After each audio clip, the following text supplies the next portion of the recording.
Hello everyone, आशा करता हूँ आप सब अच्छे होंगे और सेफ होंगे। सो आईओसीएल की तरफ से एक बहुत इंपॉर्टेंट अनाउंसमेंट आया, that is recruitment of medical officers in refinery division.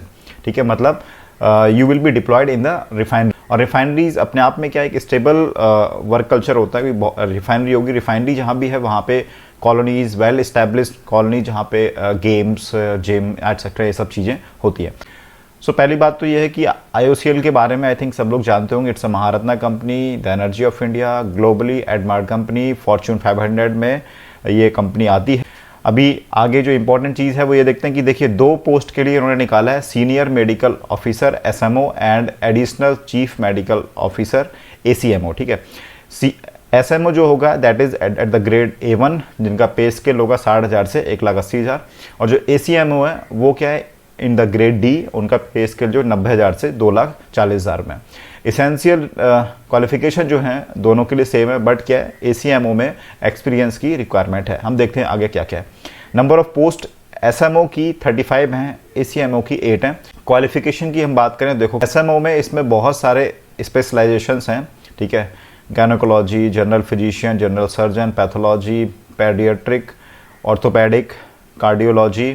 ठीक है, ये सब डिपार्टमेंट्स हैं जिसमें पोस्ट निकाली हैं। इसमें सबकी रिक्वायरमेंट क्या है, किसी में एमएस एमडी, किसी में एमडी है, किसी में सिर्फ एमएस है। ठीक है, ये सब कुछ। और यहाँ पर उन्होंने लिखा है कि किस लोकेशन पे आपकी पोस्टिंग, ये पोस्ट जो है किस लोकेशन पे है। इसके अलावा जिसने अगर पीजी डिप्लोमा किया हुआ है, ठीक है, पीजी डिप्लोमा किया हुआ है इन देयर रिलेवेंट डिसिप्लिन, दे में ऑल्सो अप्लाई। बट उसके केस में ये करना पड़ेगा कि अगर ये ऊपर वाला जो एमडी एमएस की रिक्वायरमेंट है ये अगर नहीं है, उस केस में you may be given an opportunity. Next ACMO के लिए जो है दैट इज जनरल फिजिशियन या जनरल सर्जन, रेडियोलॉजी। 3 स्पेशलाइजेशन में वैकेंसीज हैं, 4, 3, 1, टोटल 8 हो गई। ठीक है, अगेन इस इसेंशियल क्वालिफिकेशन के अलावा जो है मिनिमम वर्क एक्सपीरियंस मांगा है किसमें, एसीएमओ में। ठीक है, एसीएमओ में मिनिमम 10 साल का आपका एक्सपीरियंस होना चाहिए। अगेन इसमें भी ये पीजी डिप्लोमा जो किए हुए हैं वो दे कैन ऑल्सो भी अप्लाइड।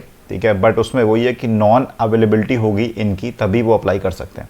अगेन एक और इंपॉर्टेंट चीज़ है, देखिए अगर किसी ने सिर्फ एमबीबीएस किया है, देन एमबीबीएस के साथ साथ में 4 साल का रिलेवेंट वर्क एक्सपीरियंस अगर उनके पास है for the post of SMO, और हम कह सकते हैं अगर 14 ईयर्स का रिलेवेंट वर्क एक्सपीरियंस है for the post of ACMO, then they can also be applied. Then again वही है कि आपको क्या है कि you will be considered in the case of non availability of the required post. ठीक है,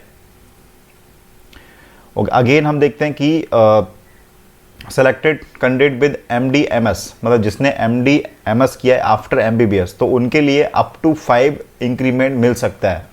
ठीक है, 5 मतलब क्या हो गया कि हर साल क्या होता है 3% बेसिक पे बढ़ता है। ठीक है, तो आपको 5 इंक्रीमेंट एक साथ मिल जाएंगे आपको, मतलब अप टू लिखा हुआ तो आई थिंक 5 ही मिलेंगे ऑफ कोर्स। सिमिलरली अगर जिसने पोस्ट ग्रेजुएट डिप्लोमा किया है आफ्टर MBBS, उनको क्या 2 इंक्रीमेंट मिलेंगे। लेकिन जो सिर्फ MBBS के बिहाफ पे लगेगा, ठीक है, उसको आई थिंक नहीं मिलेगा कोई भी इंक्रीमेंट। तो एज लिमिट 31/5/2022 से काउंट होगी। Age limit, upper age limit is 35 years. ठीक है, फॉर दी एसएमओ, और एसीएमओ के लिए 50 ईयर्स है अपर एज लिमिट। ठीक है, लेकिन कब तक, 31/5/2022 तक आप 35 साल के हो जाने चाहिए, और एसीएमओ के लिए मैक्सिमम 50 ईयर्स। ठीक है, देन अगेन रिलैक्सेशन जो होते हैं एज पर गवर्नमेंट नॉर्म्स हैं। बाकी अगर ओबीसी में 3 साल है, SC/ST 5 साल है, PWD 10 ईयर्स है, देन डोमिसाइल्ड इन JNK बिटवीन 1982-1989 5 ईयर्स। ठीक है, अगेन यहाँ पे बहुत सारी चीज़ें हैं, बट जो इंपॉर्टेंट चीज़ें वो मैं आपसे शेयर कर देता हूँ। लाइक सिलेक्शन प्रोसेस क्या है। सिलेक्शन प्रोसेस में क्या है कि सिर्फ और सिर्फ आपका पर्सनल इंटरव्यू होना है, कोई भी एग्जाम, कोई भी कुछ नहीं, बस आपका जो क्वालिफिकेशन है उसके बिहाफ पे, उसके बाद में then you will be shortlisted, उसके बाद में आपका पर्सनल इंटरव्यू होगा। इंटरव्यू क्या है, this is only qualifying marks होने चाहिए which is 50%। Again in case of more than candidate secure the same marks, दोनों के अगर सेम मार्क्स आ गए तो क्या किया जाएगा, देन प्रेफरेंस दिया जाएगा जिसकी क्वालिफिकेशन ज़्यादा है, या हम कह सकते हैं जिसके पास ज़्यादा एक्सपीरियंस है। अगर दोनों ये सेम है देन उसके बाद में जिसकी डेट ऑफ बर्थ जो बड़ा है उसको क्या प्रेफरेंस दिया जाएगा। मेडिकल फिटनेस है, देन जैसे आप सिलेक्शन होंगे then there will be pre employment medical examination, PEME। Actually क्या जब डॉक्टर एज अ डॉक्टर आप ज्वाइन करें तो आपका होगा, देन बाद में कोई और अगर ज्वाइन करता है तो ये डॉक्टर की रिस्पॉन्सिबिलिटी होती है कि PME करा के वो उसको चेक करे और उसको फाइनलाइज करे, ठीक है। ये आपकी रिस्पॉन्सिबिलिटी होगी। ज्वाइन करने के बाद कोई और ज्वाइन करता है then you will be looking after this PME। But आपको ज्वाइन करना है तो कोई और डॉक्टर देखेगा जो ऑलरेडी IOCL में है, लेकिन आपको PME कराना है, ठीक है। गाइडलाइन जो आपको मिल जाएंगी यहाँ पे इसकी साइट पे आप जाएंगे तो आपको मेडिकल की गाइडलाइन और बाकी जो अगर आप OBC SC ST PWD इसके सर्टिफिकेट्स हैं वो सारे वहाँ पे लिखे हुए हैं साइट पे, तो आप वहाँ से डाउनलोड करके देख सकते हैं। अगेन पे स्केल हो गया।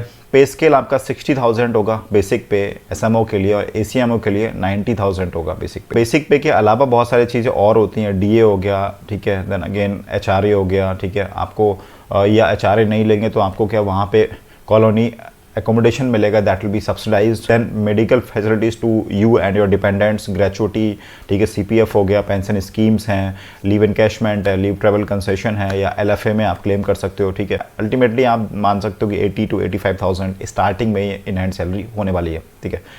अगेन सर्विस लाइबिलिटी जो है आपका बॉन्ड है, इसमें बॉन्ड है that is for the 3 years, ठीक है, from the date of joining the corporation. Bond general category के लिए 3 लाख रुपए का है, और बाकी economical weaker section, OBC SC ST PWD इन सब के लिए 50,000 रुपीज़ का है। तो मैं ये जो नोटिफिकेशन है I will attach in the description box. तो मिलते हैं हम लोग नेक्स्ट क्लास में। Till then take care, bye bye.